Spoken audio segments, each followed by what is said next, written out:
Hello friends, welcome to my channel PCS with Chauhan. Guys, मेरा नाम है कीरत चौहान। यहाँ हम कर रहे हैं घटना चक्र की सामान्य भूगोल की बुक, और इसमें हमारा कौन सा पार्ट चल रहा है? विश्व का भूगोल यानी कि वर्ल्ड ज्योग्राफी। तो गाइस, आज हम करेंगे चैप्टर नंबर 16 जो कि है अंतर्राष्ट्रीय सीमा रेखा। और यहाँ पे अगर देखिए गाइस, अगर आपको मेरी वीडियो पसंद आती है तो लाइक करेगा। चैनल को अभी तक आपने सब्सक्राइब नहीं किया तो चैनल को सब्सक्राइब करेगा। एंड कमेंट करके जो बताएगा कि आपको मेरा पढ़ाया हुआ कैसे लगता है या मेरी वीडियोस कैसी लगती है। एंड शेयर करेगा उन लोगों को जिनको इसकी ज़रूरत हो, यानी कि जो घटना चक्र पढ़ना चाहता हो। तो गाइस, स्टार्ट करने से पहले चलिए हम यहाँ पे बात कर लेते हैं पहले अपने सिलेबस की। ठीक है, तो अभी जो है चैप्टर नंबर 1 से हमने स्टार्ट कर रखा है। चैप्टर नंबर 2 हमारा हो चुका है, 3, 4, 5, 6, 7, 8, 9, 12 ये सारे हो चुके हैं।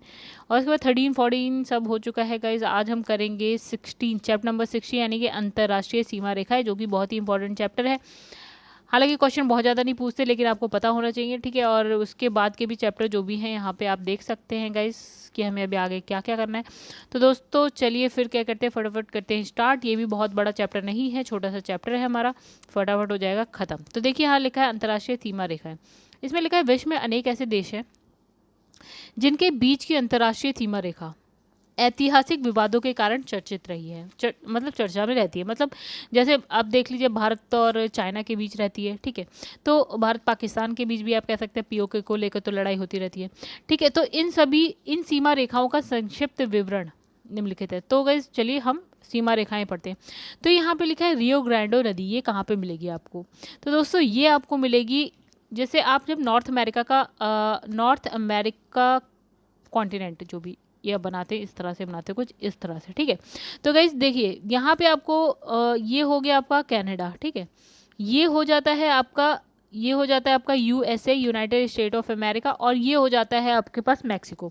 तो गाइस जैसे कि हम देख पा रहे हैं कि अमेरिका और जो ये है ना मैक्सिको के बीच में एक रिवर ऐसे करके फ्लो करती है, और यहाँ मैक्सिको की खाड़ी में आके गिर जाती है। तो इस रिवर का नाम क्या है? देखिए, ये सीमा रेखा बनाती है यूएसए और मैक्सिको के बीच में, राइट। तो इसने कहा यूनाइटेड स्टेट ऑफ अमेरिका की जो दक्षिणी सीमा को मैक्सिको से अलग करती है, ये एक नदी है। ठीक है, अब इसने कहा कि 1845 में टेक्सास को यूएसए, टेक्सास कहाँ आता है? यूएसए में आता है, राइट। यूएसए में 50 देश आते हैं, राज्य जाते हैं। राज्य कह सकते हैं आप, देश कह सकते हैं। इन सबको मिला के यूनाइटेड स्टेट्स ऑफ अमेरिका बनाए।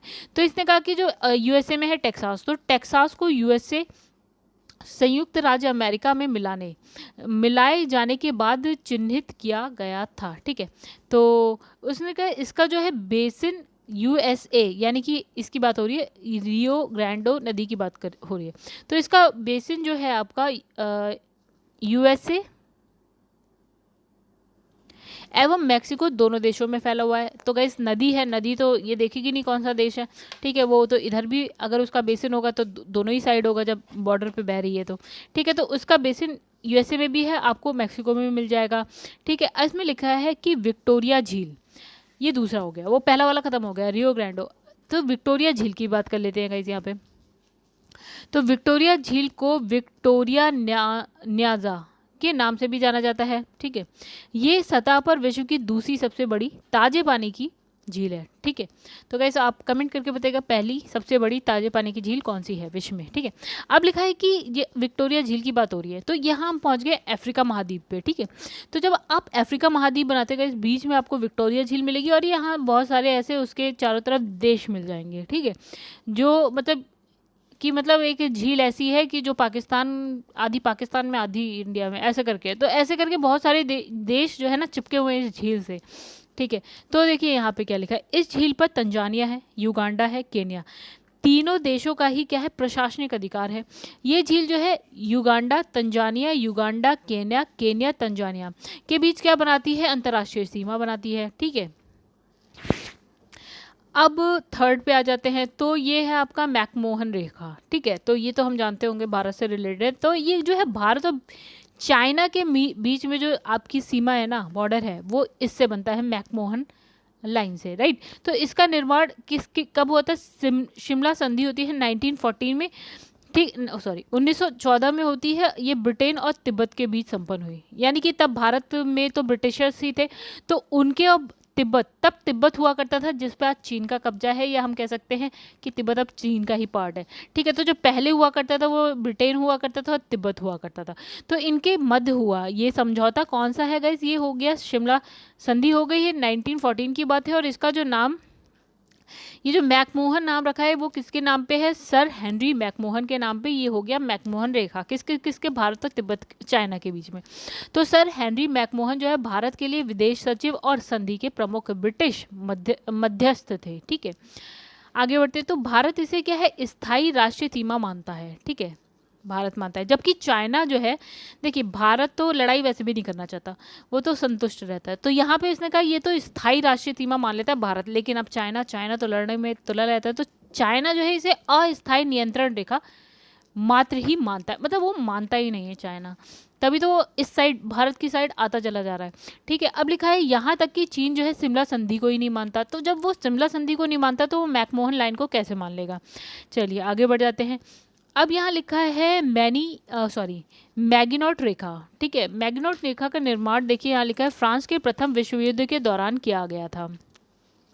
किसने किया था? फ्रांस ने किया था। फ्रांस आपको कहाँ मिलेगा? यूरोप में मिलेगा, राइट। तो फ्रांस ने किया था। फर्स्ट वर्ल्ड वॉर होती है उसके बाद क्या मैग्नॉट रेखा की बात हो रही है।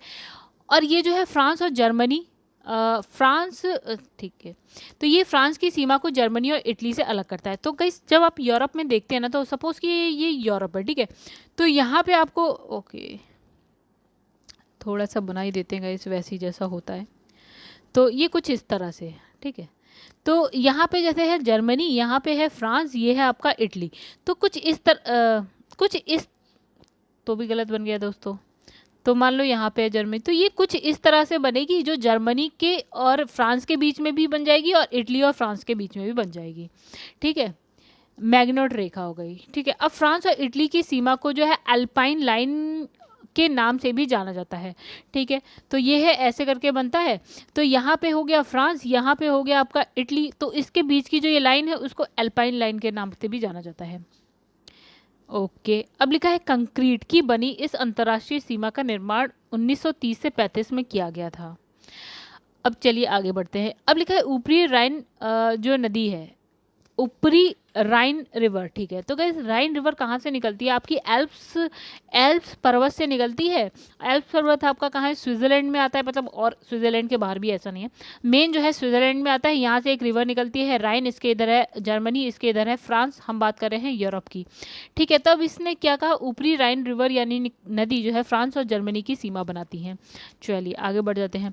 अब यहाँ बात कर रहा है रेड क्लिफ लाइन, तो ये भी हम लोग जानते हैं, ये भारत और पाकिस्तान के बीच जो है सीमा रेखा है। ठीक है, अब इसने कहा यूएसए और कनाडा के बीच में क्या आता है? जैसे कि हम देखते हैं ना, जब पृथ्वी ऐसे बनती है तो यहाँ पे ऐसे करके अक्षांश बनते हैं। ठीक है, जैसे ये 0 डिग्री हो गया, ये 1 डिग्री हो गया, 2 डिग्री हो गया, 3 करके यहाँ पे 90 डिग्री तक हम पहुँच जाते हैं। ठीक है, नॉर्थ वाली साइड है, ऐसे ही साउथ में भी चलता है। तो जो ये वाला है ना आपका 49 डिग्री समानांतर रेखा सी, ये जो 49 डिग्री जो अक्षांश है ना गाइज, वो आपका किस किस के बीच में आता है? यूएसए और कनाडा के बीच में आता है। जब हमने कहा था कि हमने ऐसे करके नॉर्थ अमेरिका का जो एक सीन बनाया था, मतलब कि बनाया था, यहाँ पे आपको बना दिया था मैक्सिको, यहाँ बना दिया यूएसए बना दिया था, और ये हो गया था आपका कनाडा। तो इसने कहा जो इसके बीच में जो अक्षांश जाता है वो है आपका 49 डिग्री नॉर्थ। ठीक है, ये उत्तरी साइड पे तो 49 डिग्री नॉर्थ है, ये इसने बोल दिया 49वीं 49वीं समानांतर रेखा है वैसे। ठीक है, अब उसी तरह यहाँ पे लिखा है 38वीं। तो गाइस ये जो है आपका उत्तरी अक्षांश रेखा कह सकते हैं, तो ये आपका नॉर्थ कोरिया और साउथ कोरिया के बीच में आता है। तो हम पहुँचते हैं एशिया में। ठीक है, तो एशिया में ऐसे करके आप देखेंगे ना, तो यहाँ पे होता है रशिया, यहाँ होता है चाइना। ठीक है, तो यहाँ हो गया रशिया, यहाँ हो गया चाइना, यहाँ पे आपको ऐसे दिख जाएगा नॉर्थ कोरिया, और नीचे वाला हो गया साउथ कोरिया। तो इसके बीच में से भी एक अक्षांश रेखा जाती है, वो है आपकी 38 डिग्री नॉर्थ अक्षांश रेखा। ठीक है गाइस, तो आई होप आपको समझ में आ गया। तो ये 2-3 तो बहुत इंपॉर्टेंट है। ठीक है, तो 49 आपकी कहाँ जाती है? आपकी कनाडा और यूएसए के बीच में चलती है, और 39 जो है आपका नॉर्थ कोरिया और साउथ कोरिया के बीच में मिल जाएगी। चलिए आगे बढ़ जाते हैं।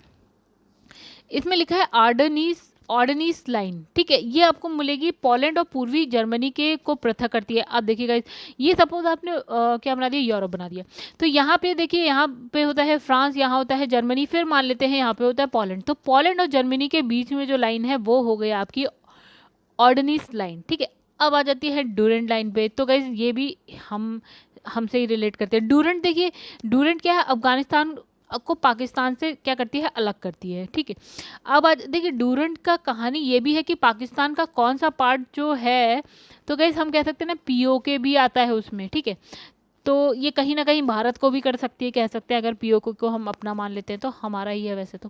फिर इसमें लिखा है हिंडनबर्ग रेखा। ठीक है, तो इसने कहा प्रथम विश्व युद्ध के समय में निर्धारित हुई थी। कौन सी रेखा की बात हो रहा है, फर्स्ट वर्ल्ड वॉर की बात है, तब बनी थी ये, तो हिंडनबर्ग रेखा है।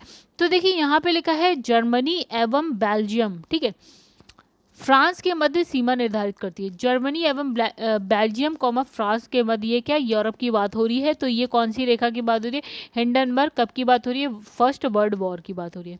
फिर इसमें लिखा है ये क्या लिखा है, मैन रहीम राइन रेखा। तो ये हो गया सोवियत रूस को जो है फिनलैंड से पृथक करती है। तो अब ये हमारे फिनलैंड का है। तो गाइस जब आप यूरोप का कुछ ये इस तरह से बनाते हैं, राइट, तो ये है आपका नॉर्वे, ये है स्वीडन, यहाँ पे आ गया फिनलैंड, और फिर यहाँ पे कहीं आता है रशिया। ठीक है, तो इसने कहा रशिया और ये जो फिनलैंड है इन दोनों को अलग करती है। नाम है हमारा मैन रहीम रेखा। चलिए, फिर लिखा है सीक फ्राइड रेखा। ठीक है, सीक फ्राइड रेखा, ये सेकेंड वर्ल्ड वॉर के पूर्व फ्रांस और जर्मनी की सीमा पर दीवारों, मीनारों, सैनिक चौकियों से घिरी प्रतिरक्षा रेखा है जो जर्मनी द्वारा निर्मित की गई है। तो कौन सी है, सीक फ्राइड रेखा किसके द्वारा बनी है, जर्मनी द्वारा। इन सब चीज़ों से बनी हुई है, और ये किस किस के बीच में है, फ्रांस और जर्मनी के बीच में है, और ये आपको मिलेगा यूरोप में।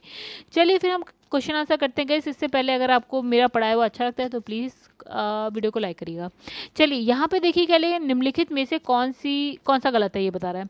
तो इसने कहा रेड क्लिफ रेखा जो है आपकी भारत और पाकिस्तान के बीच में, कौन सा गलत है, तो रेड क्लिफ आपकी भारत और पाकिस्तान के बीच में, ठीक है सही है बिल्कुल।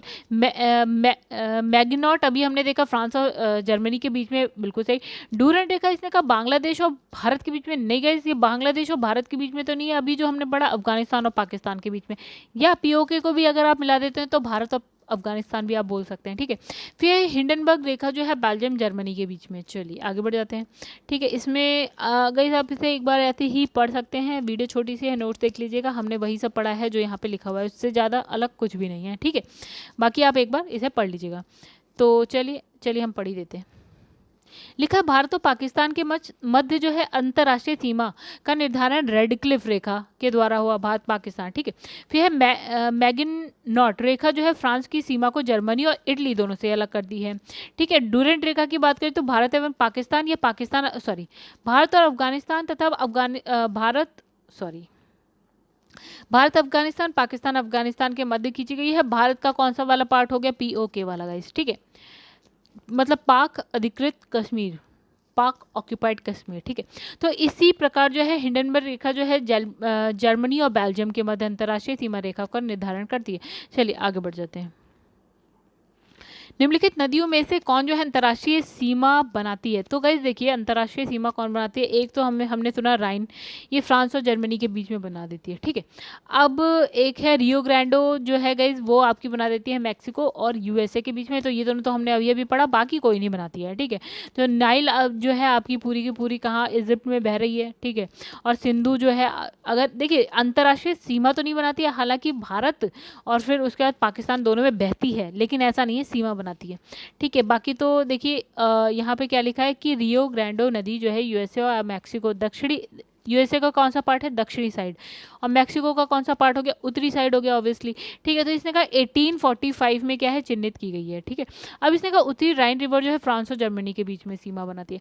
चलिए, रियो ग्रांडो नदी की सीमा बनती है, फिर वही रिपीट हो रहा है क्वेश्चन आपका, मैक्सिको और यूएसए के बीच में।